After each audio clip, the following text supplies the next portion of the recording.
તો emergency exit માટે બહારના કાચ તોડવા માટે એક હેમર હોય, અથોડો, એનાથી તોડવાના. આ બધા કાચને તોડીએ તો એ ભૂકો થઈ જાય. આ કાચમાં જે સાઈડના કાચ છે અને આ જે આગળનો ડ્રાઈવરનો કાચ છે, વિન્ડસ્ક્રીન, એમાં ફેર છે. આ કાચને કશું બી થશે તો આ આખો કાચ નીકાળવો પડશે. ડ્રાઈવરને કોઈ જ ઈજા નહીં થાય, ડ્રાઈવર સેફ છે. પણ આ જે સાઈડના જે કાચ છે એને કશું થશે ને એને તોડવો હોય તો એકદમ ભૂકો થઈ જશે. એકદમ ભૂકો થઈ જશે ને બધા પેસેન્જરને આપણે અહીંયાથી પણ કાઢી શકીએ છીએ સેફલી. અંદરથી એ બધું ચેક કરવાનું છે. પછી ગેંગવે ચેક કરવામાં શું છે કે જ્યાં આપણે ચાલવાની જગ્યા છે પેસેન્જરની, એ ક્લીન હોય, ભીની ના હોય, કશું ઢોળેલું ના હોય, કોઈ શાર્પ એક્ઝેટ ના હોય કે કપડામાં કે સ્કિનમાં ફસાય વાગે એવું ના હોય, કશું કોઈએ છુપાયું નથી સીટની અંદર, એ ઉપરથી ચેક કરવાનું. આંગળી નહીં નાખવાની ત્યાંમાં. આપણને આ હાથમાં કશી ઈજા ના થવી જોઈએ.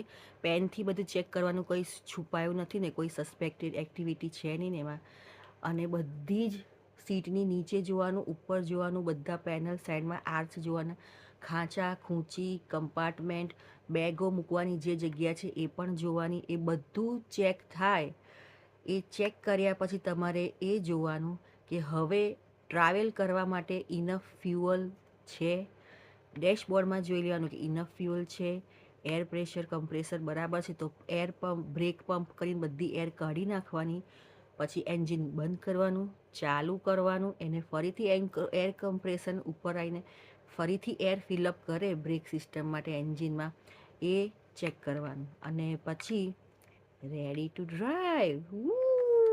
બસ ચલાવો.